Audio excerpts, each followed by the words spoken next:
Én a mesterséget apámtól tanultam.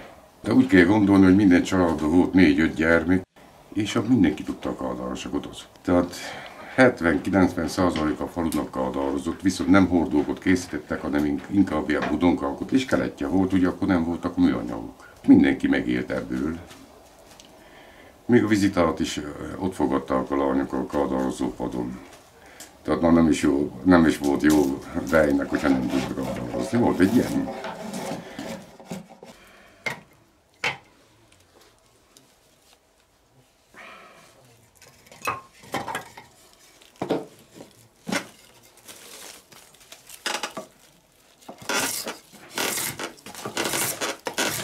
Havasipából tudunk dolgozni, kommandó, a karszonok, onnan szerelembé, mert maga a fának a színe is szép fehér, tehát amikor elkészítsük, és piacosabb. Az itt való fák, amelyik benyúló fák, ezek nem hasadnak jól, és szurkosok erősen. A kádár csak szemerkefából dolgozik, azért, hogy ne feketedjen a só és a tejtermékektől. Ez a fahasogató ék, ez még nagyapámtól maradt. Ez bükkfából készült, szurokba edzett, tehát a felfőzik a szurkot is beléteszik, és azzal edzik meg, tehát tartósítsák, hogy ne kopjon annyira. Az anyagveszteség véget, hogy jobban sporoljunk, a kádárok mindig már a körívet használják, úgy hasítsák a dongákot. Ha egyenes lenne, akkor vastagabbra kéne üssük, hogy kiadja ezt a körívet nekünk a majd, amire szükség lesz. A belső felét mindig egy kisebb körívű kézvonóval faragjuk.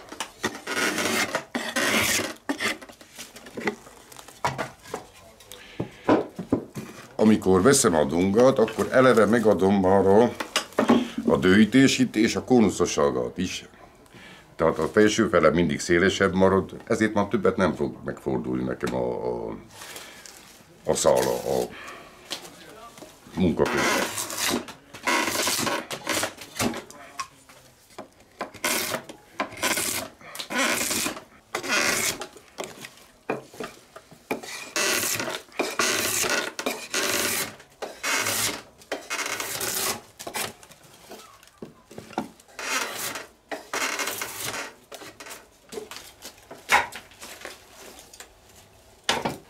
Akkor következik a következő sorrend a munkaalatban. Tehát az éleit simmára vágni, mert így, ha összetesszük, ez még nem találnak, ugye? Tehát lyuk van közöttük. Most a két élit megcsináljuk, hogy egyenes legyen, hogy passzoljon rendesen, amikor összerakjuk.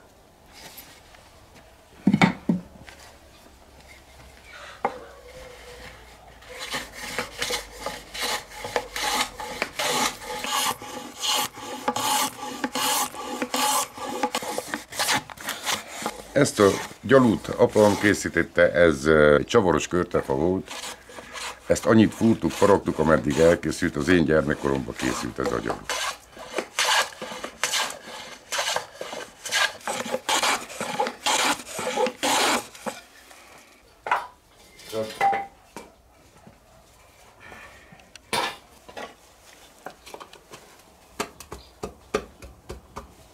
Mivel jól gyalultuk, akkor biztos itt is kell találjon. Teszünk egy széleset, egy keskenyet.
Ezt addig állítsuk, amíg le tudjuk szorítani.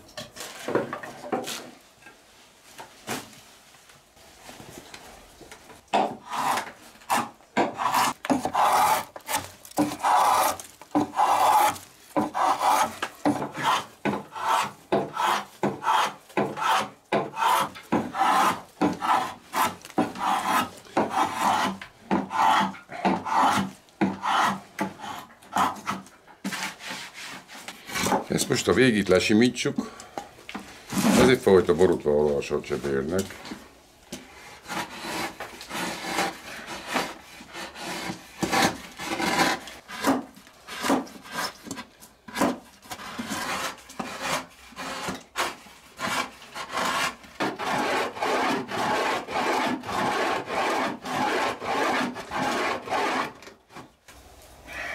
Most valljuk az antorát, ahol a fenék illeszkedik be.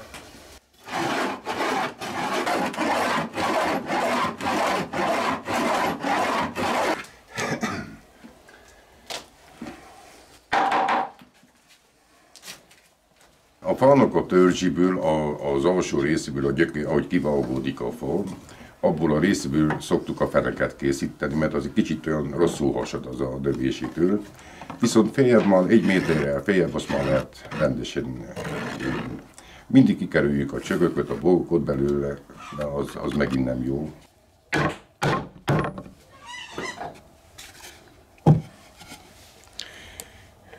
Ezt a szegeket ide eldugjuk.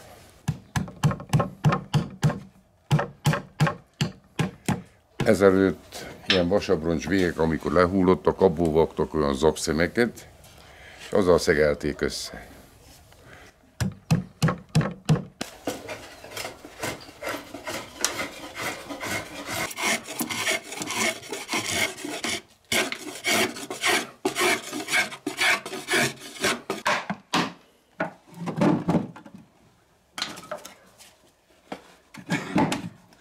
A teljes edényeknek ezt a nagyobb csapasrégítést, azt mindig kifelé tesszük, azért, hogy könnyebb legyen innen kipucolni.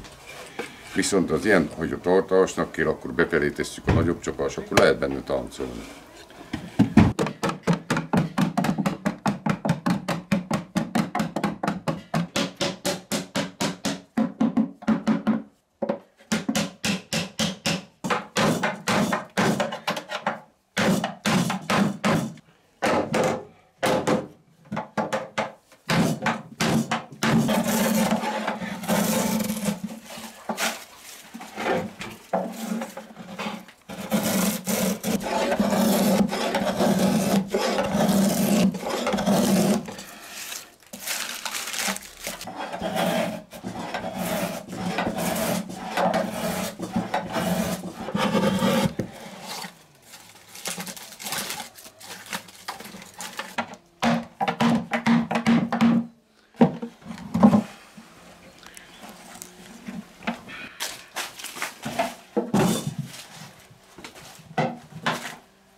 Ezek cserefa, ami hordóknak készül, ki van vágva, mindig szállalra vágjuk, és ebből készülnek a boros pálinkás hordók. Hagyjuk 2 évet száradni, ez már egy éves anyag, még nem dolgozunk ebből. Ez itt alól almafa, ettől lefelé. Ez egy különleges fajta, jó szagja van, mikor készítődik el, akkor olyan illat van, mintha be lenne parfümözve a műhely. Itt az almafának van ez a szép jellegzetessége, ilyen csikoson marad. Ez pedig epérfa, itt fejjel azok epérfák, legtúl pedig a szilvafák vannak. Az almafában egy picit megpirosodik a pálinka, az epérfában pedig sárga lesz, a szilvafában pedig piros-piros, az erős konyak szín jön ki. Ha tömött az évgyűrű, akkor a fa tartóságot az mutassa. Tehát azt jelenti, hogy az a fa valahol hegyoldalban, dombon nőtt, és nem patak mellett vizes helyen. 5,5 évgyűrű kell legyen 1 centibe.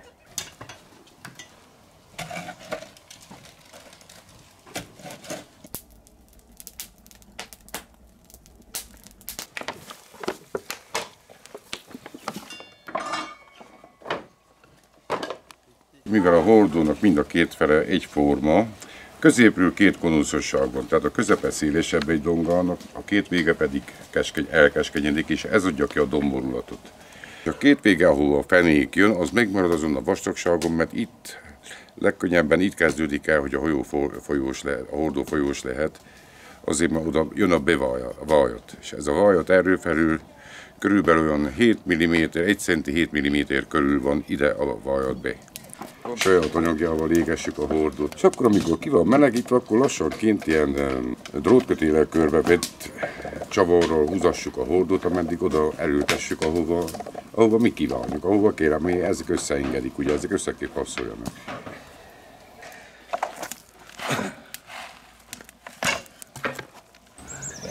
Jó. Oda visszük. Oda. Változott a helyszín.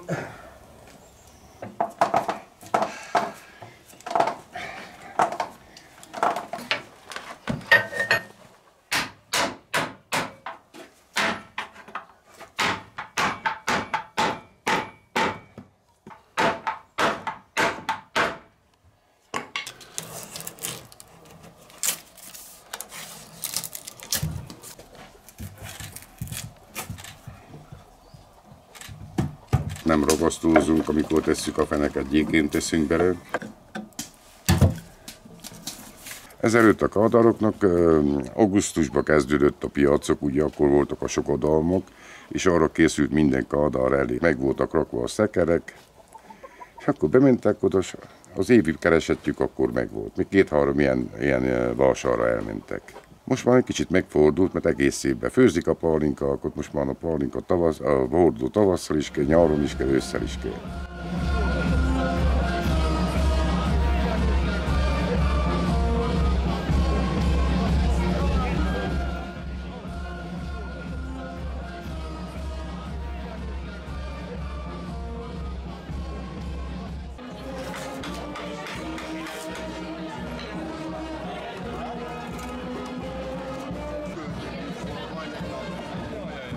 Szeretem a székely hagyományokat ápolni, és minden ilyen rendezvényen részt szoktam venni, ahova meghívnak, hiszen székely emberek vagyunk, és támogassuk egyik a mást, mutassuk meg a régi múltat, a fiatal emberek is lássák meg azt, hogy hát régen miből éltek meg az öregebb generáció, mit maradtak a Székelyföldön.